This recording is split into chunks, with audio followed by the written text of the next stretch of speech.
باللہ من الشیطان الرجیم بسم اللہ الرحمن الرحیم الحمد للہ رب العالمین والصلاة والسلام علی رسولہ الکریم وعلی آلہ واصحابہ اجمعین۔ جیسا کہ پچھلی گفتگو میں ذکر ہوا تھا، قرآن مجید میں 4 مقامات پر ہمارے نبی صلی اللہ علیہ وسلم کی 4 ذمہ داریاں بیان ہوئی ہیں، یعنی تلاوت کتاب، تعلیم حکمت اور تزکیہ۔ اور یہ بات کرتے ہوئے کل ہم نے اس بات پر گفتگو کی تھی کہ تزکیہ ہے کیا، جس کو پہلے جو لفظ اس آیت میں استعمال ہوا ہے اس کے معنی کے حساب سے اور پھر 2 اور احادیث کی بنیاد پر سمجھنے کی کوشش کی تھی۔ آج انہی آیات کو ذرا ایک اور پہلو سے دیکھیں، وہ یہ کہ اگر ہم نے یہ کہنا ہے کہ اسلام کیا ہے بطور ایک سسٹم، اگر ہم کہیں، اس میں بھی ہم یہی 1 منٹ آیت دیکھتے ہیں اور پھر اس کے بعد ہم 2 احادیث دیکھیں گے۔ سب سے پہلے تو یہ کہ جب آیا کہ تعلیم کتاب، پہلے آیا تلاوت کتاب، پھر تعلیم کتاب، پھر تعلیم حکمت اور پھر تزکیہ، اس میں 2 باتیں ذہن میں رکھنی چاہیے۔ سب سے پہلی یہ کہ یہ ساری ایک دوسرے کی تکمیل ہے۔ تلاوت کتاب ہوگی تو تعلیم کتاب ہوگی، اور تعلیم کتاب تلاوت کتاب کو مکمل کرے گی۔ تلاوت ہوگی پھر تعلیم ہوگی جس میں ہم اسے سمجھیں گے، پھر جب اس کو سمجھیں گے پھر اس کو لاگو کیسے کرنا ہے، اس کو استعمال کرتے ہوئے سوچنا کیسے ہے، اس کو زندگی میں کیسے لگانا ہے، پھر ہم اس پہ گفتگو کریں گے جو سنت سے یعنی حکمت سے ملے گی۔ جیسا کہ ہماری اماں سیدنا عائشہ رضی اللہ تعالی عنہ نے کہا ہے اور حدیث میں آیا ہے کہ اللہ کے نبی صلی اللہ علیہ وسلم کا اخلاق جو ہے وہ قرآن تھا، یعنی قرآن میں جو آیا وہ آپ کی زندگی میں ہے، اور جو آپ کی زندگی میں ہے وہ سب قرآن ہی کی تفسیر ہے۔ یہ کسی طرح بھی ممکن نہیں کہ ان دونوں میں مطابقت نہ ہو۔ پھر اس کے بعد جب اس ساری چیز کو ہم زندگی میں اپلائی کرتے ہیں، ہم نے صرف سیکھا نہیں کہ کتاب کیا کہتی ہے اور اس کو کیسے استعمال کرنا ہے، ہم نے اس کو زندگی میں اپنی شامل کرنا ہے، اس کو معاشیات میں، اپنی معاشرت میں، اخلاقیات میں، عبادات میں۔ تو یہاں پر آ کر تزکیہ آ گیا۔ پھر اس کے مزید مختلف پہلو جن پر پچھلی بار بات کی تھی۔ تو اگر ہم تعلیم اور تربیت کے نقطہ نظر سے اسلام کو دیکھیں تو اس میں یہ 4 چیزیں شامل ہیں: تلاوت، تعلیم، حکمت اور تزکیہ۔ یہ چاروں ایک ساتھ ہو کر اسلام مکمل کرتے ہیں۔ جس طرح کل ہی وہ حدیث دیکھی تھی جس پر یہ میں نے بیان کیا تھا کہ اس کی صحت پر کچھ کلام ہے، امام نووی نے اس کو صحیح لکھا ہے اور انہوں نے بلکہ کہا ہے کہ میں نے فلانی اپنی کتاب میں صحیح سند کے ساتھ روایت کی ہے، جبکہ ابن رجب حنبلی نے اس کو ضعیف کہا ہے کہ تم میں سے کسی کا ایمان اس وقت تک کامل نہیں ہوتا، تم میں سے کوئی اس وقت تک مومن نہیں ہوتا جب تک اس کی خواہشات اس کے تابع نہ ہوں جو میں لایا ہوں۔ اب اس کا یہ مطلب نہیں کہ جو فرض کریں اس وقت تعلیم کتاب پر ہے وہ کسی وجہ سے کمتر ہے، مگر شرط یہ ہے کہ کوشش جاری رہنی چاہیے کہ یہاں سے اگلے مرحلے کی طرف ساتھ ساتھ بڑھتے رہیں، تاکہ چاروں کے چاروں ایک ساتھ ہمارے اندر ہماری زندگی کا حصہ ہو۔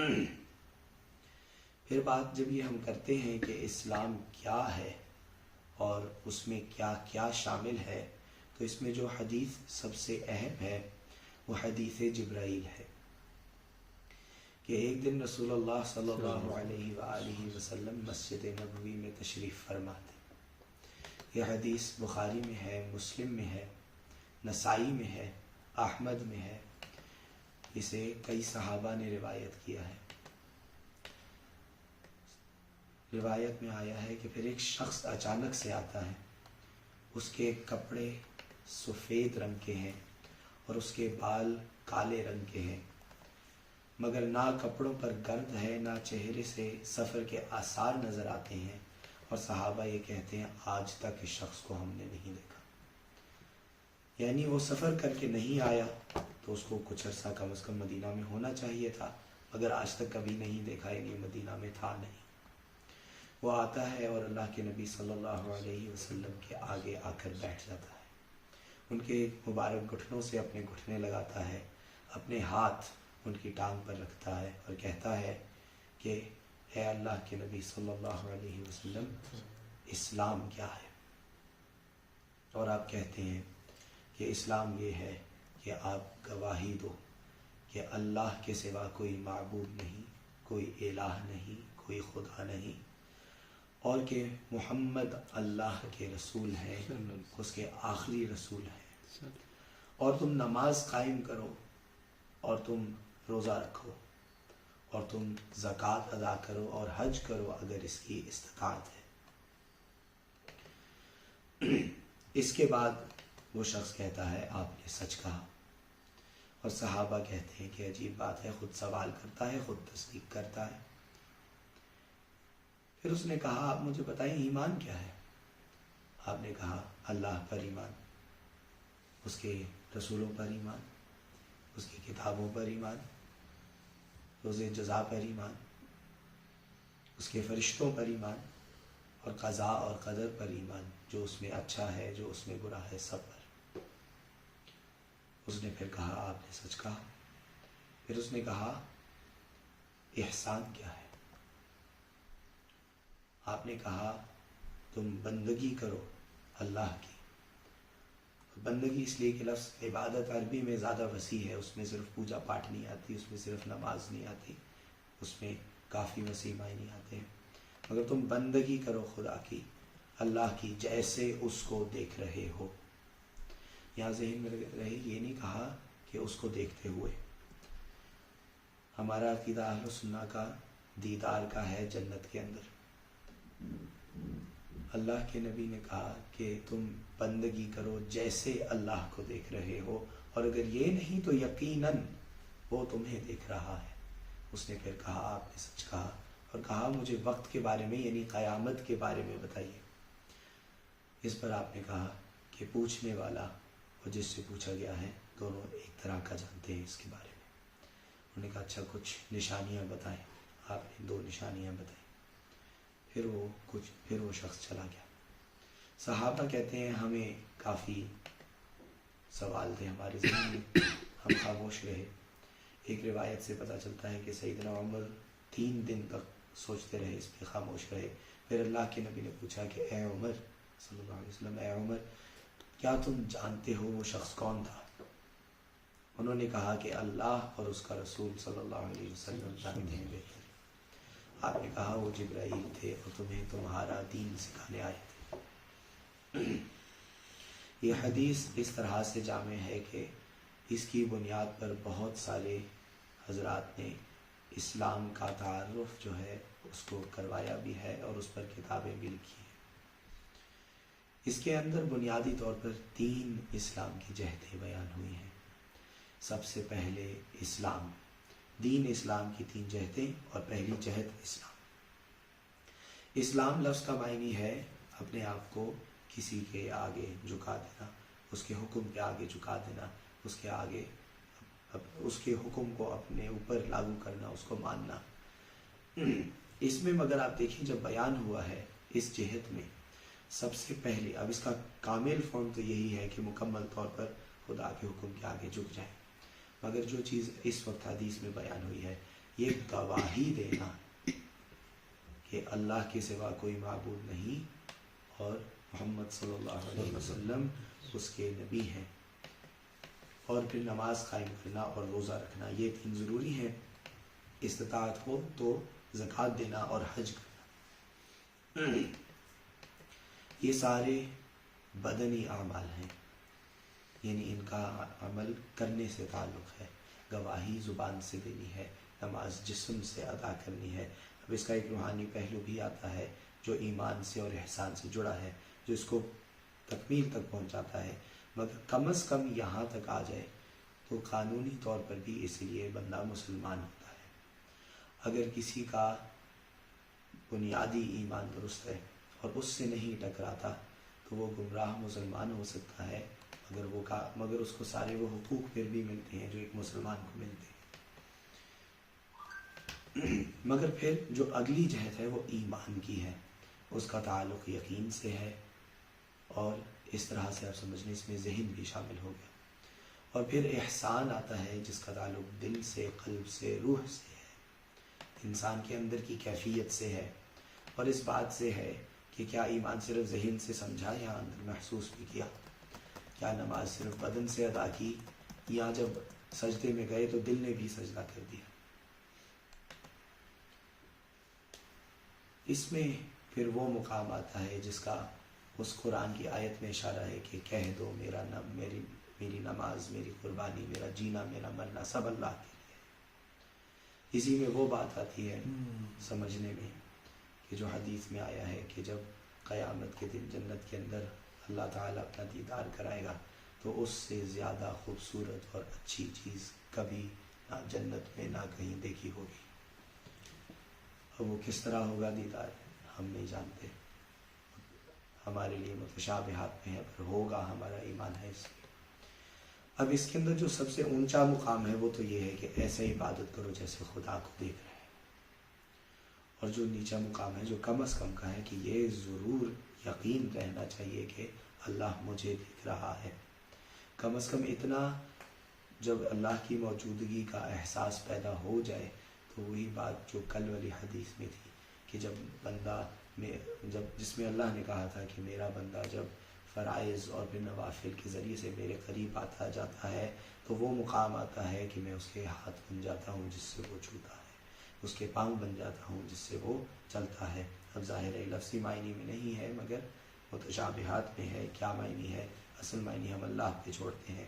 مگر ایک مفہوم جو علماء نے بیان کیا ہے اور پچھلی نشست میں بیان ہوا تھا کہ انسان کی وجود کا ہر لمحہ اللہ کی موجودگی کے احساس کے ساتھ جڑ جاتا ہے۔ اس کے بعد جب قیامت کی نشانیوں کا اس حدیث میں ذکر ہوا ہے تو اس کے اندر ایک نقطہ یہ بھی ہے کہ اس میں آپ دیکھیں گے کہ زمانہ بگڑتا ہوا نظر آتا ہے، جس سے یہ اشارہ بھی ملتا ہے کہ زمانہ جتنا مرضی بگڑ جائے آپ نے نہیں ہٹنا اصل بات سے۔ ایک اور نقطہ اس سے اور بھی نکلتا ہے، وہ یہ کہ جب اسلام آ گیا، ایمان آ گیا، احسان آ گیا، جسم بھی ہے، ذہن بھی ہے اور قلب بھی ہے، سب ایک ساتھ ہے، تو اسلام اپنے نظریے کے اندر جسم میں اور ذہن میں فرق نہیں کرتا، جس طرح سے بہت سے جدید فلسفے کرتے ہیں۔ اسلام میں یہ نظریہ نہیں ہے، اس لیے ہم سائنس میں اور مذہب کے علم میں بھی فرق نہیں کرتے، ہم دونوں کو ایک دوسرے سے جڑا ہوا مانتے ہیں۔ تو جو پہلا پہلو تھا تلاوت سے لے کر تزکیہ تک تھا، پہلا اینگل جس سے ہم نے دیکھا کہ مکمل طور پر اسلام کیا ہے۔ دوسرا جو ہم نے اینگل دیکھا ہے اس میں جسم بھی آیا، ذہن بھی آیا اور پھر روح بھی آئی، اور اس میں یہ ذہن میں رکھیں وہی جو حدیث تھی کہ نوافل کے ذریعے اور فرائض کے ذریعے میرے قریب تر آتا جاتا ہے۔ جتنے بھی یہ 5 بنیادی عبادتیں ہیں ان سب کی امپلیکیشن ان سے بڑھ کر ہے۔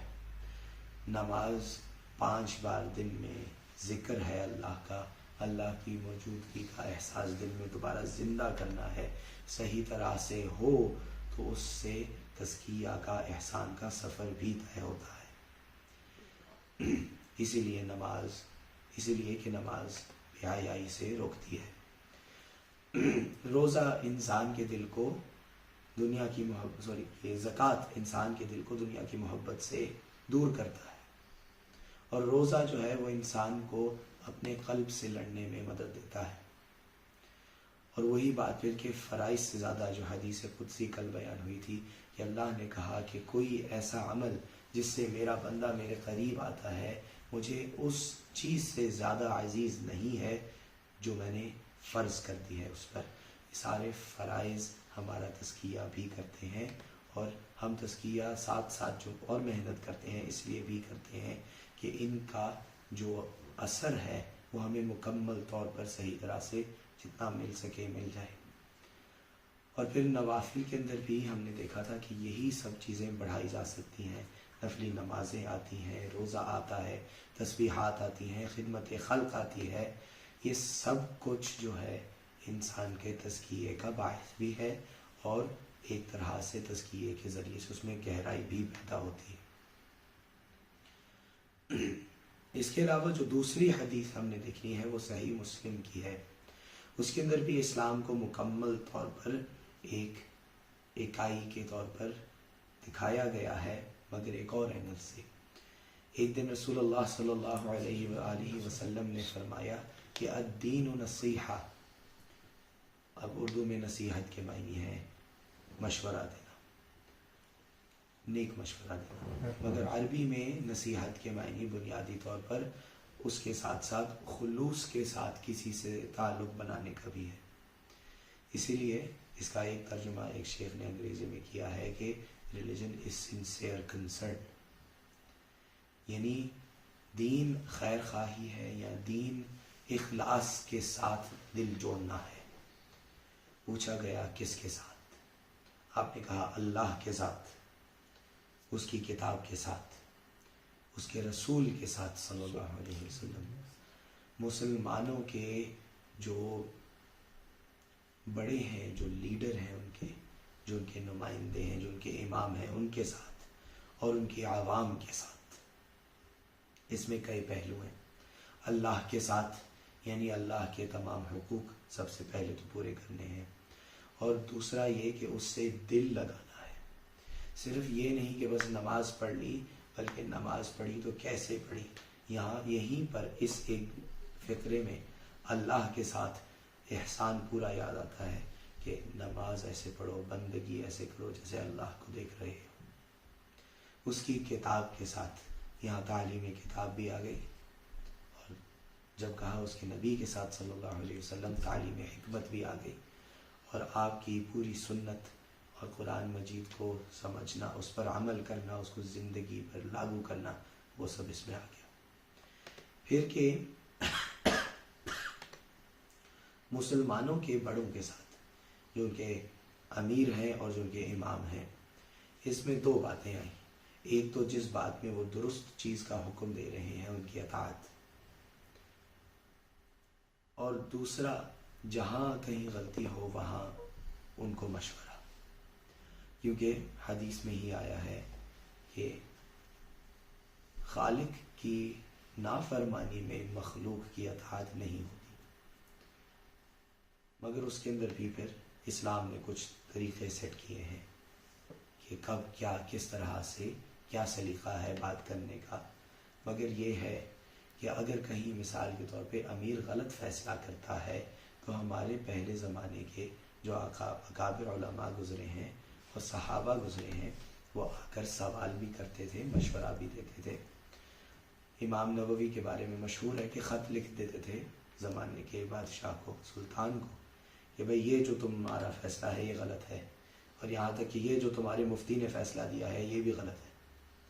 تو جہاں غلطی ہو جائے، مگر وہی بات ہے کہ علم کے ساتھ، سمجھ بوجھ کے ساتھ، سلیقے کے ساتھ، کب کہاں کس طرح کرنا چاہیے، یہ بات بھی سمجھنا حکمت ہی کا حصہ ہے کہ کب کس طرح سے بات کرنے کا زیادہ فائدہ ہے، اور کب کس طرح سے بات کی جائے تو سنت کے مطابق ہے، اور کب وہی بات سنت کے مطابق نہیں ہے.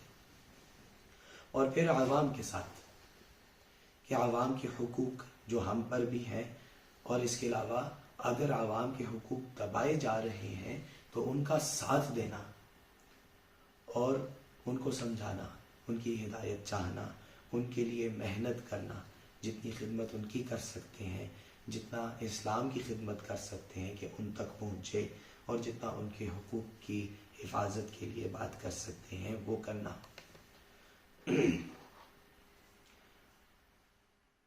سورہ عصر میں جہاں بات آتی ہے کہ کون لوگ ہیں جو بربادی میں نہیں ہیں، خسارے میں نہیں ہیں، تو آتا ہے کہ الا الذین آمنوا وعملوا الصالحات وتواصوا بالحق وتواصوا بالصبر. اب اس کو کئی طرح سے اور کئی جہتوں میں اس کی تفصیل دیکھی جا سکتی ہے، مگر ایک پہلو یہ بھی ہے جو کچھ حضرات نے بیان کیا ہے کہ پہلے آیا ہے کہ حق کی بات کرو اور پھر آیا ہے کہ صبر کرو. اب اس کا ضروری نہیں ہے کہ یہی مطلب ہو کہ پہلے حق کی بات کرو اور پھر صبر کرو، دونوں ضروری ہیں، مگر ایک پہلو یہ بھی ہے کہ حق کی بات کرو اور پھر حق کی بات سے ہٹنا نہیں ہے چاہے جو مرضی ہو. اسی لیے ایک حدیث میں بھی آیا ہے کہ کہہ دو کہ کوئی معبود نہیں سوائے اللہ کے اور ڈٹ جاؤ، پھر اس سے پیچھے نہیں ہٹنا. یہ جب کہہ دیا کہ اللہ کے سوا کوئی معبود نہیں تو اس کی جو امپلیکیشن ہے وہ آپ کی زندگی میں نظر آئے گی. یعنی صرف زبان سے نہیں، زبان سے کہنے سے شروع کرنا ہے مگر جسم سے بھی کہنا ہے، اور آپ کا جو گول ہے، جو آپ کا مقصد ہے، دل سے بھی کہنا ہے. اب اس میں پھر وہی بات کہ ایک خطرہ ضرور رہتا ہے کہ جوش کے اندر انسان سختی زیادہ کر جائے اور جو حدود شریعت کی اپنی ہے کہ کب کیا کرنا ہے ان کا خیال رہے نہ رہے، تو وہ اگین کہ صرف کتاب کی حکمت نہیں بلکہ کتاب اور حکمت دونوں کی تعلیم میں صحیح طرح سے جب ہو تو ساتھ ساتھ انسان یہ بھی سمجھتا جاتا ہے کب کس طرح سے کیا چیز کی جائے. باقی اجتہاد کی غلطی ہر کسی سے ہو سکتی ہے، وہ انسان آخر انسان ہی ہے، اور ادب کو تھامے رکھتے ہوئے آگے چلنا ضروری ہے. جیسے ایک صاحب نے کہا تھا، عربی کا اصل ہے جو قول ہے، مگر انہوں نے کہا تھا کہ توحید سے ایمان واجب ہوتا ہے، سو ایمان نہیں تو توحید نہیں، اور ایمان سے جو ہے عمل واجب ہوتا ہے، سو عمل نہیں تو ایمان نہیں، تو پھر توحید نہیں، اور عمل سے شریعت واجب ہوتی ہے، سو شریعت نہ ہو تو عمل نہیں ہوگا، تو ایمان نہیں ہوگا، تو توحید نہیں ہوگی، اور شریعت سے ادب واجب ہوتا ہے اور ادب نہیں ہوگا تو شریعت نہیں ہوگی، تو ایمان نہیں ہوگا، تو عمل نہیں ہوگا، تو ایمان نہیں ہوگا، تو توحید نہیں ہوگی. تو آسان کر کے دوبارہ سے ایک بار 3 طرح سے ہم نے دین کو دیکھا ہے. نمبر 1 کہ تلاوت کتاب سے شروع کرتے ہوئے تعلیم کتاب اور تعلیم حکمت تک، اور پھر زندگی پر اس کو اپلائی کرتے ہوئے تزکیہ. آپ یہ دیکھیں کہ جب بھی بات آتی ہے زندگی میں اس کو عملی طور پہ نافذ کرنے کی، تو ہمیشہ انسان کے اندر کی صفائی اور اس کے اندر جو نیک صفات ہیں ان کو بڑھانے کی اس کے ساتھ آگے آخر میں بات جڑ جاتی ہے.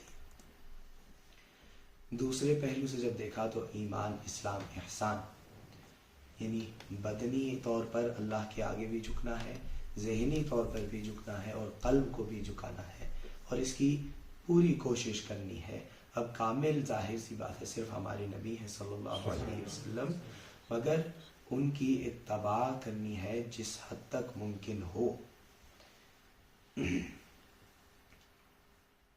اور پھر جو آخری پہلو ہے جس سے دیکھا ہے وہ یہ ہے کہ خلوص دل کے ساتھ تعلق بنانا ہے اللہ کے ساتھ، اس کی کتاب کے ساتھ، اس کے نبی کے ساتھ صلی اللہ علیہ وسلم، مسلمانوں کے ائمہ کے ساتھ اور ان کے امیروں کے ساتھ اور ان کی عوام کے ساتھ. جس طرح سے خلوص دل سے تعلق بنانا شریعت نے ہمیں سکھایا ہے.